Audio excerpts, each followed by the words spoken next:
Happy Monday morning, everyone. I'm Rich Swerbinsky with the Mortgage Collaborative here once again with Monday Mortgage Quarterback every morning, Monday morning at 11 a.m. Eastern. I'm joined by 6 lender member correspondents from the Mortgage Collaborative's national network of mortgage lender members, representing the 6 cities involved in 3 of the biggest NFL games from the week prior. We'll look to these correspondents to give us some local intel into the local housing markets they're representing, and also have a little fun dissecting the NFL action from the day prior. And what a great week, once again, week 3 of the NFL season. My Cleveland Browns with a really dominating defensive performance, 9 sacks of former Buckeye quarterback Justin Fields, en route to a 26-6 win over the Chicago Bears. The Browns' division rival, the Baltimore Ravens, winning a crazy game on a last-second field goal that was not only the longest field goal in NFL history by Justin Tucker, but one that hit the crossbar, bounced straight up in the air, and fell just over the bar, much to the chagrin of the much maligned Lion fan base. Their coach looked horrified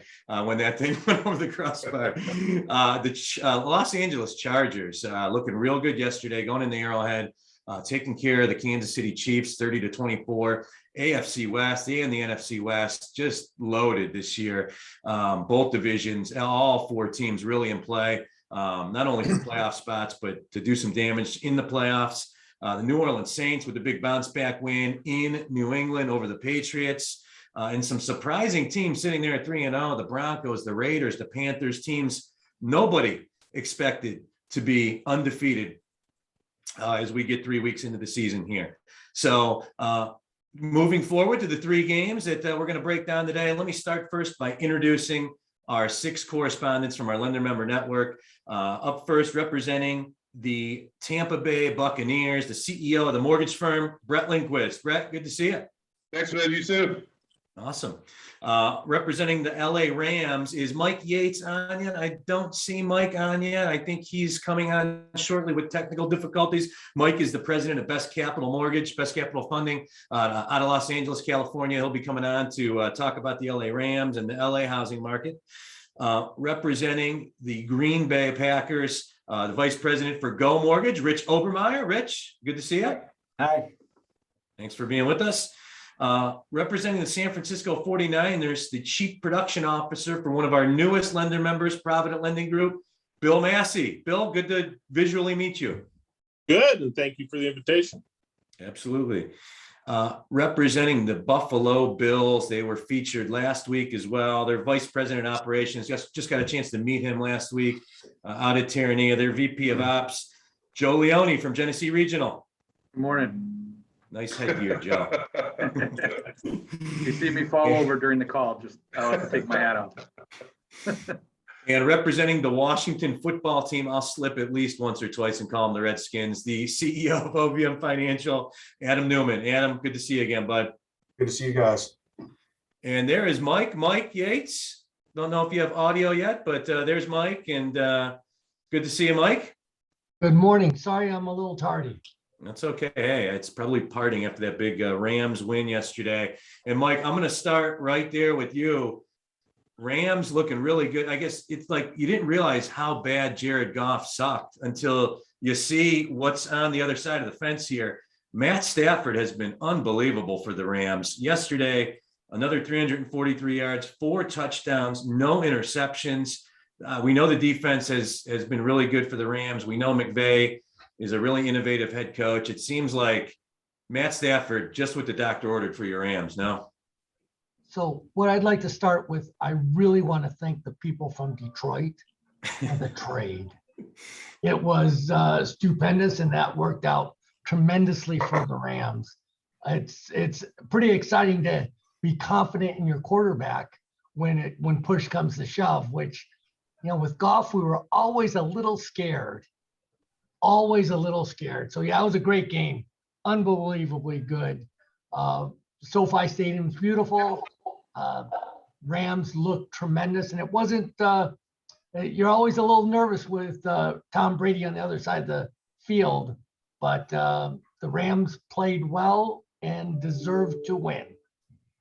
Seems like a game we could see a rematch of in late January, maybe with the Super Bowl on the line. And Brett, far from panic time for Tampa Bay fans. I mean, Tom Brady looked great. He was 41 of 55 for 432 yards. You got the Super Bowl. I just want to remind you guys, it's not how you start, it's how you finish. So I got a little replica of the Lombardi Trophy. But I do have a quick story, Mike. I was kind of hoping you were going to show up because I didn't want to get blistered. But I swam in college at Florida State, and the swim coach is named John Stafford. And he left and moved to Texas and had a son named Matt. And he played at Georgia, then played in Detroit. And so my swim coach's son at Florida State is Matt Stafford. That's pretty exciting. What did you swim at? What strokes did you swim? Sprint freestyle. Long time ago. Long time ago. Yeah. But I tell you, when the Bucks won last year, they're down here. They had a boat parade. There's a lot of water, and they went down a couple of rivers. And I think you probably saw Brady throwing the trophy over to cross boats over to Gronkowski. And but it's pretty cool because we got to attend the parade too. This was fun. Very cool. And for our podcast listeners, Brett was hoisting a replica Lombardi Trophy there, which he's now, donning once again. Obviously, the defending champ Buccaneers. And Tampa has looked great, really. I mean, it's, a good team they played yesterday on the road. If there's any area for concern for Buccaneers fans, just the secondary, I would say. I know they're a little banged up there. It just seemed like they just could not keep up with Kupp and Woods and Higbee and the rest of the Rams weapons yesterday. It would seem to be the difference. Well, it was a lot of fun watching the Rams play great too. I mean, they look really good. That defense, oh man. I was hoping Brady wasn't going to get hit too hard, So Gronkowski got hit pretty hard. He left for a minute, came back. But yeah, there's some grown men playing on both sides of the field of that game. Two really good football teams, and we also saw two really good football teams go at it last night on Sunday Night Football as well. The Green Bay Packers and the San Francisco 49ers. Rich, the Aaron Rodgers FU tour, kind of got off to a stumbling start. Even the first half against the Lions looked a little shaky. Really started to pull together, and obviously the Aaron Rodgers that we all know and love, and some don't love, but he looked great again last night, including orchestrating a last-minute drive, some big passes to Davante Adams. No quarterback I've ever seen in my life just can put the ball, right on a dime like Rodgers. Many of those going to Adams. I think Adams had 12 catches last night, all of them huge, especially the two late that got him in position for the walk-off Mason Crosby game winner. You had to be elated as a Packers fan, Rich. Yeah, absolutely. Yeah, I guess we really didn't know in Wisconsin here and what Aaron Rodgers was up to. Didn't sound like he really wanted to play this year, and I'm glad he came back. I think he's got a lot of football left in him. I really do. I think that last night kind of showed that for sure. The first, week one we looked like shit, but yesterday, what do you have? 2 touchdowns. He threw for only 260 yards, but no interceptions. Dante Adams, unbelievable. It's a great win for us. I mean, I thought with 37 seconds left in the game that it was over. I think everybody probably did, but give the guy a half a minute, he can pull off a miracle, and that's kind of what he did yesterday. And clutch play for Mason Crosby, unbelievable. I mean, to go in there and hit a 51-yarder with no time left on the clock, it was very, very exciting. I stayed up to watch it. Usually I go to bed a little before. I don't like those late games because I get up bright and early, but I stayed up to watch that one. It was definitely worth the watch, and a great game, and hopefully we can keep something going there. I watched the ESPN highlights this morning. It's amazing how he threw him just over the fingertips of the defenders. I mean, just inches. Amazing. Yeah, and that they were going to the middle of the field. I figured they'd go to the outside or something and run out of bounds, but those big linemen made it down there and they were able to spike the ball, and a great win for us. Hopefully we can get some momentum from this. And Aaron Rodgers, you may love him, you may hate him, but he's right. Relax is what he said a couple of years ago. Last 2 weeks ago, he said it's just one game, but darn it, the guy's right. He knows how to pull off a win, and we probably didn't deserve it, but I'm glad we got it. Yeah, Bill Massey, Provident Lending Group, from a Niners fan perspective, kind of a slow start. They got the offense going in the second half. Jimmy G with a couple touchdown passes. The signature San Fran running game. I know they've had some injuries and some other issues in the backfield, but just really seemed to be the difference. Only 21 carries for just 67 yards. Shanahan's going to try to base everything around the run. The Packers run game and run statistics have been really bad going into that game. They were able to step up and hold the Niners down on the ground. But again, we're in position to win the game up a point with 30 seconds left. And it was kind of like, like the opening game of the season, the Thursday nighter, when the Cowboys gave Brady the ball back. As a Niners fan, you got to be like, any time is too much with Rodgers on the other side, right? Yeah, he's done it a few times, but what's the old adage? When you play the prevent defense, the only thing that it prevents you from doing is winning. And that's kind of what happened last night, right? I mean, I think if you stay aggressive and continue to play your game, you have a much better chance of winning.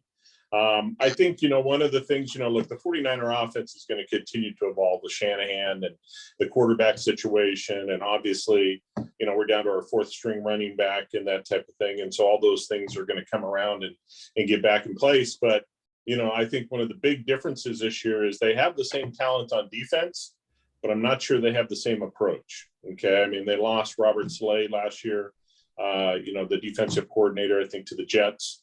And I think it kind of shows. I mean, so far this year, even though they have the same dominating players, they just have not played the same kind of defenses they have in the past. They haven't been as dominating or as physical as they've been in the past. So hopefully that starts to come around. But, you still have to give Aaron Rodgers his due.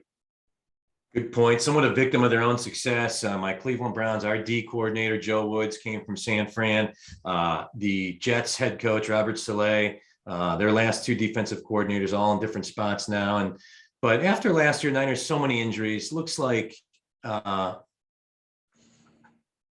things look good for them. They look like a playoff team to me. It's just the NFC West. I mean, Seattle at 1-2, looking up at everybody right now. And it could envision a scenario where now with the extra wild card team on both sides, the AFC West and the NFC West are all four of those teams are going to be in play for playoff spots, which will be interesting down the stretch. So yeah, league play is going to be a bloodbath. Yeah, conference games are going to be huge. Division games are going to be huge, especially out west. So moving on to our last game that we're covering here this week, the Buffalo Bills with a big win yesterday over the Washington football team. Joe Leone, Genesee Regional Bank. The Bills stumbled out of the gate against the Steelers. Good first half and just kind of fell apart in the second half with blocking issues and penalties. These last 2 weeks, though, just shutting out the Dolphins, completely dominating them. And then yesterday against the Washington team, many expected to be a very good team this year. Not that they won't be, but really dominating, putting up 43 points on a team purported to have one of the better defenses in football coming into the year. Josh Allen yesterday, man, he is really rolling now. 4 touchdown passes, almost 360 yards through the air. had to be sight for sore eyes for a Bills fan, right, Joe? Yeah, absolutely. I mean, excuse me, I'm taking my hat off. Hopefully it didn't mess my hair up too much, but I'm getting a little warm. I think all Bills fans are breathing a sigh of relief after yesterday. The first two games, although we won 35-0 against Miami, I mean, it wasn't Josh's best performance, and yesterday kind of gave us the Josh Allen that we all thought we re-signed to a contract extension. I think he said 75% completion, 5 total touchdowns. He was hotter than the housing markets and local housing markets. So, it was very comforting to see. And, our defense played great too. Less than 300 yards given up, 3 turnovers. We got Houston coming up on deck before a big Kansas City Chiefs matchup. So some fun times coming to Buffalo. Adam Newman, OVM Financial, the Washington football team. We talked in Terranea. This is my NFC team. I grew up with family in DC, so been following the Skins and the Browns since I've been a kid. And really surprised a lot of people last year by having a defense that was ranked second statistically in the NFL coming into this season. They made a lot of additions in free agency, picked up some nice players in the draft, but the defense so far, 815 yards allowed the first 2 weeks, another 481 given up yesterday. They got down just out of the gate, 21-0, and Taylor Heineke, some good, some bad, but at the end of the day, they got out of the gates too slow. And your thoughts as a Washington fan?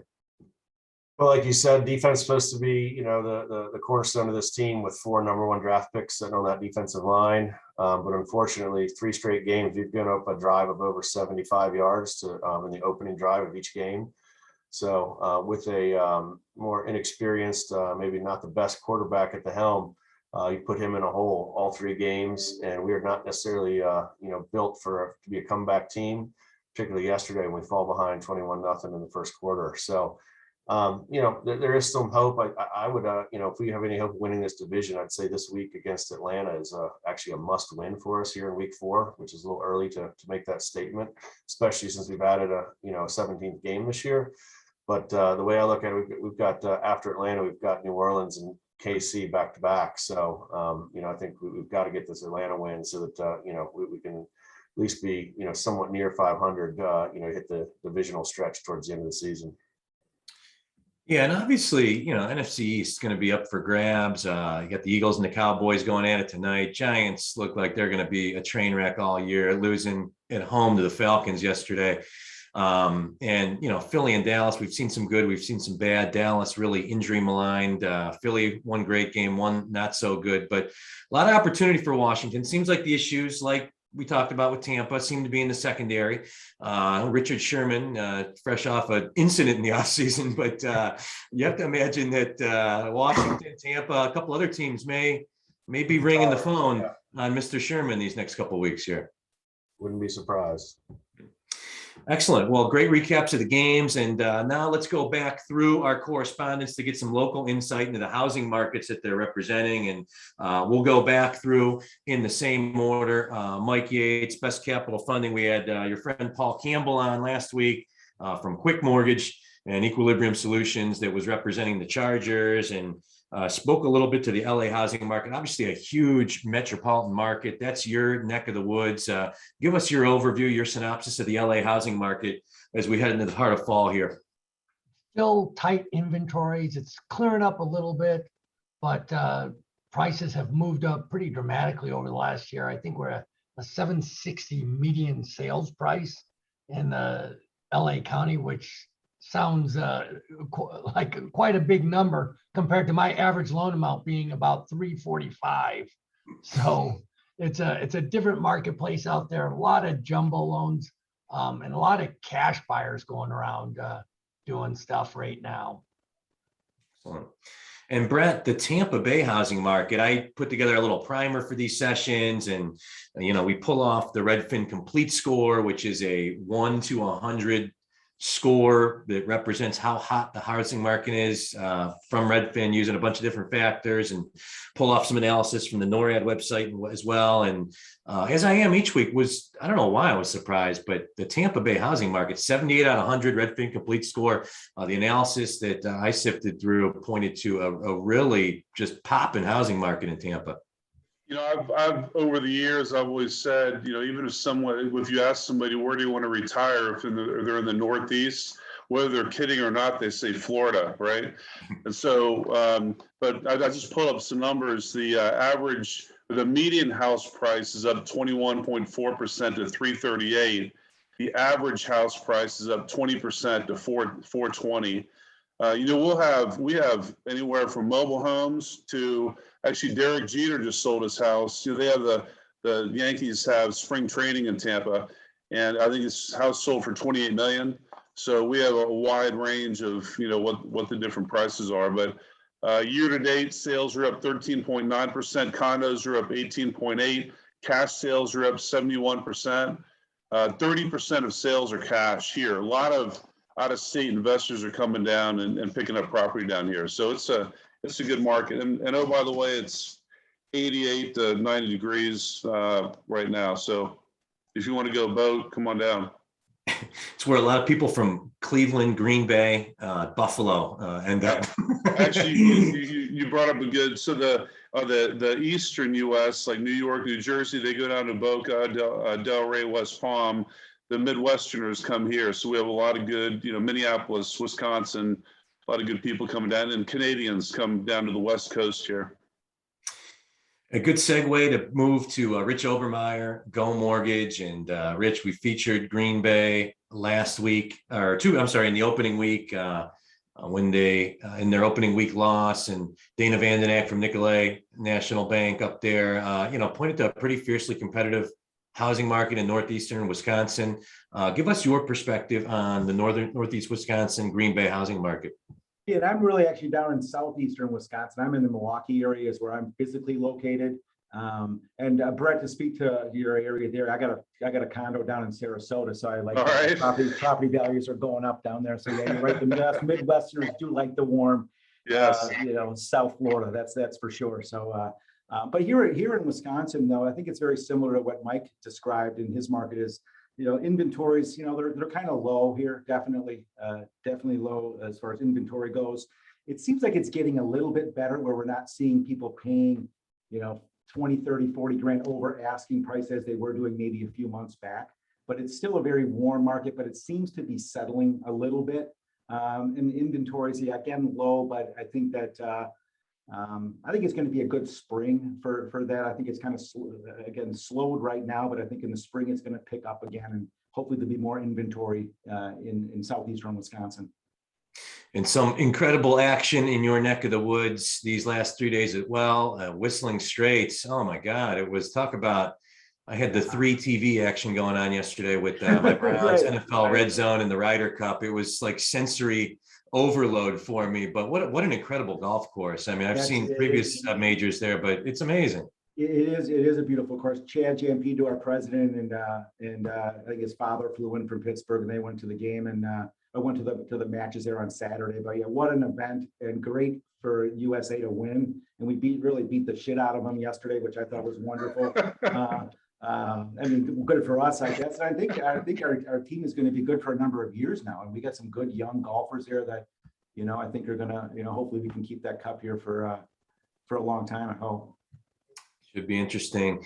And Bill Massey, the San Francisco housing market. Since the pandemic, you've heard anecdotal stuff about, potentially a flight away from, higher priced tech focused cities like San Francisco to cities in the Midwest like Denver and Austin and Nashville. But the data that we pulled on the San Francisco housing market pointed to something different, a very competitive housing market, and not any sort of evidence of any kind of flight that's negatively impacting things there. Your thoughts? Yeah, I was born and bred in California, and as far back as I can remember, everybody has talked about San Francisco and the housing market falling apart and prices coming down and a bubble and that type of thing. And, it's never happened. And, and it's certainly the case today. I mean, the median price home in San Francisco, and I took the liberty to round up, is $1.49 million. That's the median price home. And, they had 607 homes sold in August. Average time on the market was 22 days. 68% of the homes sold above asking price. 92% sold at or above asking price. So clearly, there was talk of, when the pandemic hit, this gave a lot of people the option, particularly in the tech industry, that they could leave town and go work someplace else and work remote. And so they did, a lot of them did. But kind of the general feeling is that there were a lot of people that kind of already had one foot out the door already, that were looking to make a move out of San Francisco. But the feedback is that, for every house that's coming on the market right now, there's 10 people looking.